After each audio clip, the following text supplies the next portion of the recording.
Ladies and gentlemen, give it up for your host, the man that does the most, Anthony Hernandez. Woo! Alright, DJ.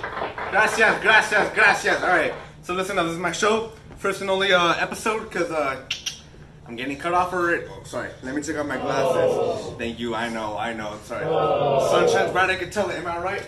Hello? Alright. Yeah. The studio doesn't like me that much. It's alright. Yeah, hey you, I see you right there in the middle. I don't know your name, sorry about that. Alright, so here on my show, a little late, but I guess it's fine. Alright, so here on my show, got an author, up and coming, even though he has already 11 books already. His name is Kurt Vaughn.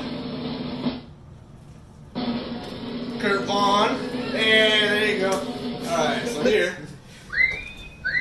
Hey, ladies, he's taking, alright? Here, have a seat, man, have a seat. Thank you. I'm on the show, sir. Alright, so here. Take a seat. Relax. Take a seat. Alright, so here on the show. Alright, so here on the show, we're gonna have a little interview with him about his book, alright? Book. DJ, toss me the book real quick. Oh, god damn. Alright. So here, the name of the book. Slaughterhouse 5. No, it's not about killing pigs. Alright? His name, Kurt Vaughn. It's an interesting book, alright? It's about a World War II veteran who travels in time, to the future, back in time, back into the future, back in time, and then back into the future again. He knows how he dies. Very interesting, I know. Here, hold your book, sir. Thank you. Alright, so here we're gonna bring out some guests, have them talk to us, and have them interview him.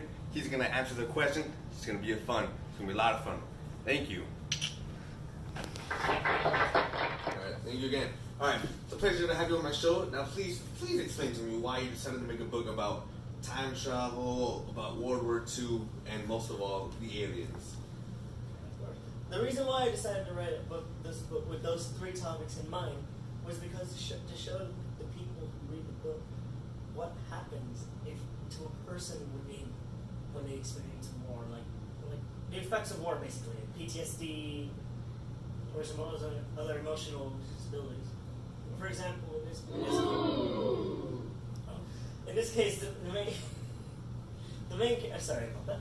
In other words, the main character in this book, Billy, is a World War II veteran who was actually captured by the Germans and was sent to Dresden, the city of Dresden, and held hostage.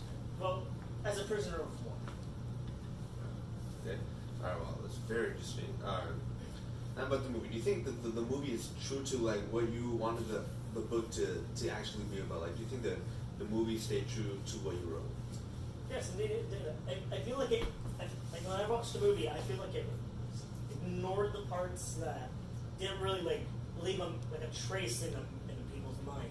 For example, like the very minor details in the book. Instead, the movie actually just showed like the major details, but kept most of the message there. For example, war.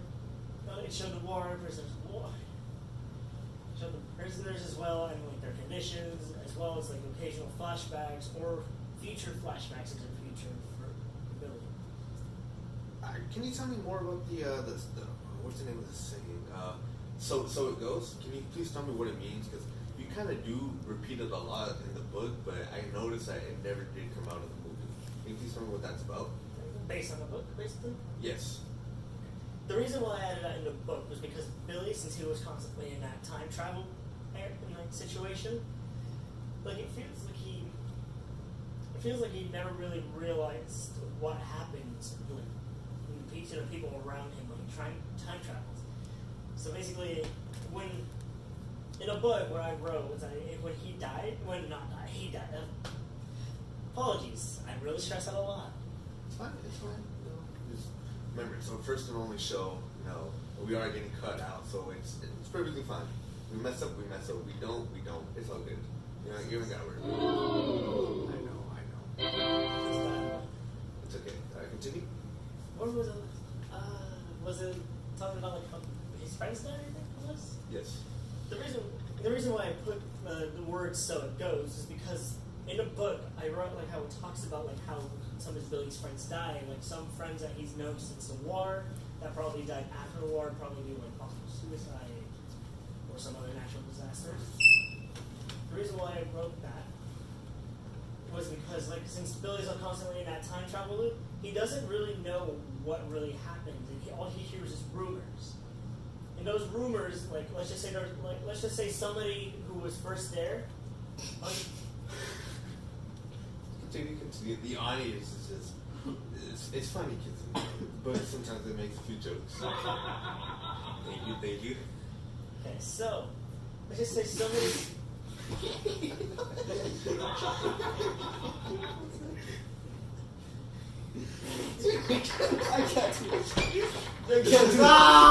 Ladies and gentlemen, now word from our sponsors.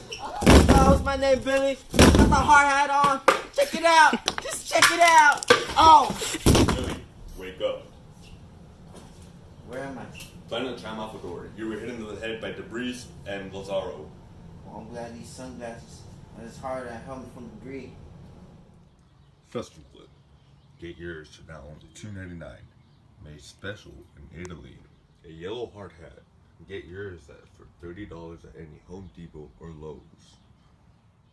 You can get this combo for only $230 with 99 cents, plus shipping and handling. Alright, sorry. Thank you. Welcome back to our show. Sorry, we had to recollect ourselves. We had a mental breakdown. It was funny. We were having some technical difficulties, but we all fixed it. Alright. So now we'll just continue back with the interview. Alright, continue. We left off on the So It Goes. Yes. So as I was trying to say before we all exploded in laughter, the reason why I wrote multiple times throughout the book "So It Goes" is because since Billy has been going in time traveling through time multiple times, he probably doesn't pay attention to his surroundings and realize what was going on to his friends during that time. So he mainly relies on rumors. So since rumors are known to change drastically throughout, from the first person that says it to the person who hears about it. So this is why Billy constantly says "so it goes." He doesn't know exactly how his friends died. For example, let's just say a friend probably died by being run over, but it could be probably a gunshot, probably something. The rumors can constantly change. Well, rumors do happen a lot around school. Around campus. So, it does happen sometimes. Am I right? Thank you. A little delayed again, but it's all good. It's all good. All right. Now I'd like to welcome our. Sorry, I have a card right here. Now I'd like to welcome our guest. We don't have many guests. We're using a laugh track most of the time. Now I'd like to welcome our.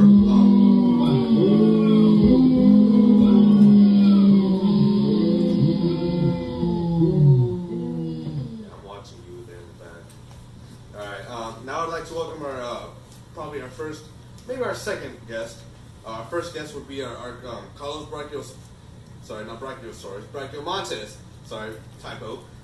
He's also our DJ, so it's going to be a little weird seeing him on here. He's dressed for work, not for our show. Please welcome Carlos Brachiomontes. Pleasure to be here. Nice to meet you. All right. Mama, I made it. Mama, if you're watching this. All right. So I see you have your book. You copied the book. Yeah, Is there a reason why you bought your book? It's because since I found out that Kirk was going to be on the show, I wanted to get a chance to get it signed. I don't have a text mark at the moment, but so I wanted to get it signed by the man, the myth, the legend himself, Kurt. So yeah, and I really had a couple of questions about the book, especially because, in my opinion, it was a little on the confusing side, but overall it's pretty good. Wait, before we go on, hey, they're both taken, sir. You feel me? Yeah, I said, sir, you in the back right there. I'm watching you. Isn't he the All right. same person who whistled earlier? Yeah, I don't know, man. They might have a thing for you and. It's not him. It's another All right. Hey. All right. Before we go on, may I ask how it is working with your boss on show? You know? Better say the right thing. You got jokes. I know. Alright. Well, it's an honor to work alongside Anthony Hernandez, future officer. You know? Yeah. So yeah. Alright, so before we all because go this off, show it ain't working. This show not so good. Not gonna lie, the news. Alright, let's get to But the whole team. feel me? yes, let's continue before we actually suffer from grades. Ooh. That would hurt me. It's all of us, trust me. That's cool. Alright. Go ahead. Oh, I thought you was You asked a question. Yeah, you asked a okay, question. my bad, my bad. Go ahead, take your time. Alright, so I noticed that one of your main themes was trauma. So like, do you feel that, you know how there's that one guy in the book, one of the characters, Lazaro, I think? Yes, yes. And it's an A&B conversation. Sorry. I'll See? sit back. I'll sit back. I'll sit back then. Alright. Alright, so yeah. So do you feel like a lot of people, alongside like other veterans that have struggled with those exact same feelings, how do you feel like that this book is like, I guess, gives you a dive into like their realm, you know? Basically, like a point of view. Yeah. So the reason why I wrote a book like this one, for example, with like a trauma's like sort of, or a PTSD sort of thing, Yeah. was mainly because we show people who aren't really participating in wars. Like even they say like there's usually people just say like they take freedom for granted, but no, freedom has a cost. And for these veterans here, soldiers as well, that cost is usually either a limb or PTSD or an emotional disorder. For example, in a book I wrote Lazaro around chapter 6, I believe it was. Yeah, chapter 6. Lazaro Vowed to. and actually, no, he didn't vow it exactly that time. Early in the book, he vowed to a dying veteran that he was going to avenge his death. Yeah. So, later on in chapter 6, Lazaro, at the time of that period, he's emotionally unstable. Unstable to the point where he still remembers about that vow he made. He goes over to where Billy's at, and at the time of that book, giving a speech about a plan that we'll talk about later, I believe. He goes over there, and he's like, that's it. I don't see how death is funny, but I'll just leave it at. I can't really imagine what it's like to lose a limb or have a emotional breakdowns every once in a while, or more commonly known as post-traumatic stress disorder. So it seems to be incredible. Indeed. It's incredible to the point where it changes everyone's life. It changes that person's life, and everyone around him or her changes their lives. Sometimes PTSD won't allow them to work, probably due to what the work requires them to do. Either that or their limb, let's just say their leg's cut off. They can't do anything really except they're doing some housework or like some work from home, probably, but I definitely won't know. That's for sure. So another movie, I saw that your book was made into a movie. How do you feel like that does enough justice for your book, like for the whole movie? You know that there's certain parts that don't really make it onto the movie. So I was wondering, like, how do you feel about that? Do you think it covered everything, gave more of like a visual representation? I do believe it gave like the proper representation. Because like in a book, there's obviously like lots of minor details. Yeah. But in a movie, it takes like that anti-war factor. Excuse me. That anti-war factor. It grabs many of the scenes from the book and visualizes it into like a movie. Like for example, in a movie, in a book, you don't really like. You think of Dresden as like probably like, I guess like as the broken down city, something like that. But in a movie, as I saw like a few weeks ago before coming here, Dresden actually looks pretty beautiful. Actually, it looks like you can tell obviously that there's that fortification from like the Germans like to protect the city as a just in case, as a backup. But besides that, you can tell there's always like there's life everywhere. Like it's like there's always that happy factor, despite the fact that they're at war. Go. So another topic that I know that came up like as a theme was escapism. Why did you incorporate that into the book? the reason why I incorporated escapism in a book was because, and I'm sure. Okay, so basically, in a nutshell, the alien planet. I can't even pronounce it, even though I'm the author. I'm not even gonna pronounce it. The alien planet, basically. It's odd. I can't even pronounce it, and yet I'm the author. Sad. So basically, Billy often like time travels from to that time, to the time where he's like abducted by the aliens. That in reality, I believe that. Like, actually, not really. That I believe. That goes on in his mind as like a way to escape from the issues that's going on. So basically, like during war, probably he's probably in a situation where he needs to like calm his mind after what is going on, like around him with like all the death and all. He goes to that planet to like calm his mind. Since the planet is described as a peaceful place. So he's like just using it to escape reality. So basically, yes. Oh, I see. So it helps him calm his mind by escaping reality. All right. Well, thank you, Carlos, for being on my show. Go do your job again and be my DJ. All right. It's an honor. Thank you. All right. Nice to meet you. Thank you. Happen to sign this book.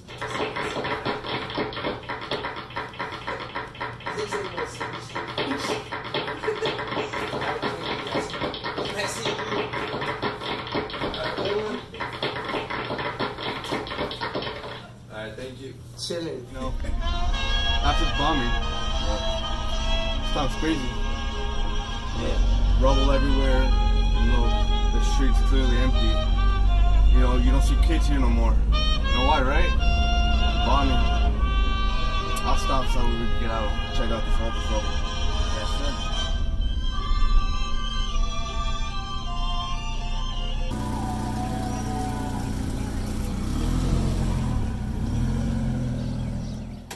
You know, after my city's been bombed, aka Dresden, I had to get around in my Jeep. It's all four-wheel drive, really nice. You know, it came after the war though, but still very nice. It's off-road. Very nice, and it has it's seats for four, so that way me and my husband here could get around town. And our two lovely children who are not present. Jeep. Strong, sturdy, four-wheel drive. The best you could have. This one specifically is a 1994 Jeep Wrangler. You could buy for $5,000. No more, no less. Jeep. Alright, so thank you, Carlos, for being on the show. DJ and I go back to work. Alright, now I'd like to welcome our next and final guest for the show for the season, Jose Aguilar.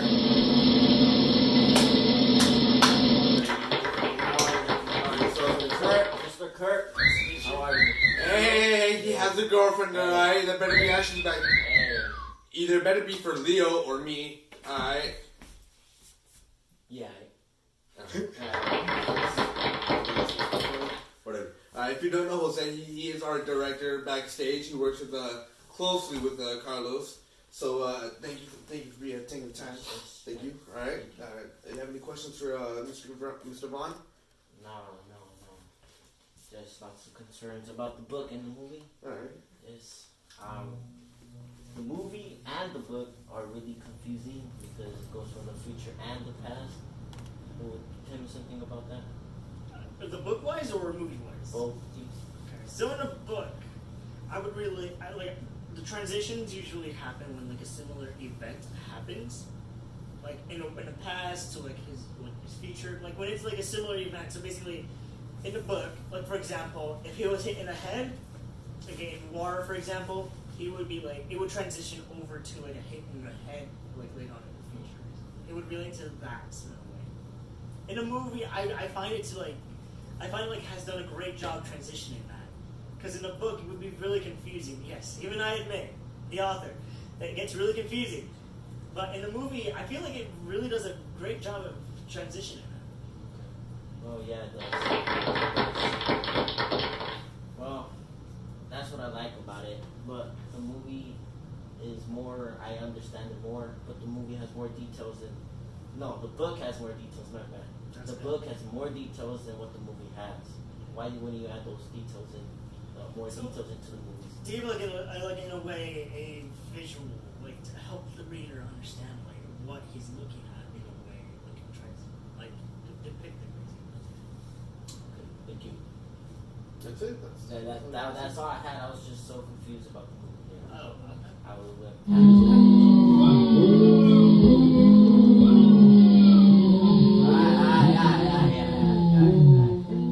I gotta go. Alright. I gotta go work on my. Thank you. That's on me. Alright. That's on me. That was interesting.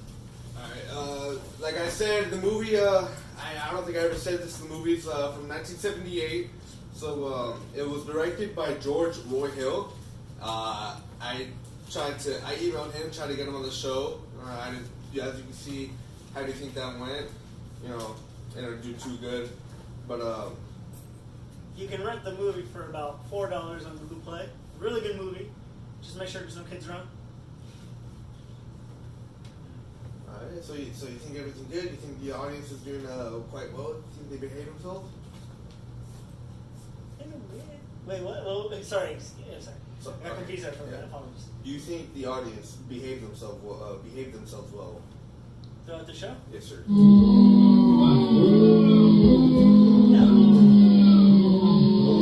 What do you do about it? Well, really, I can't do it. Hey, watching you back there, hey, better be for me.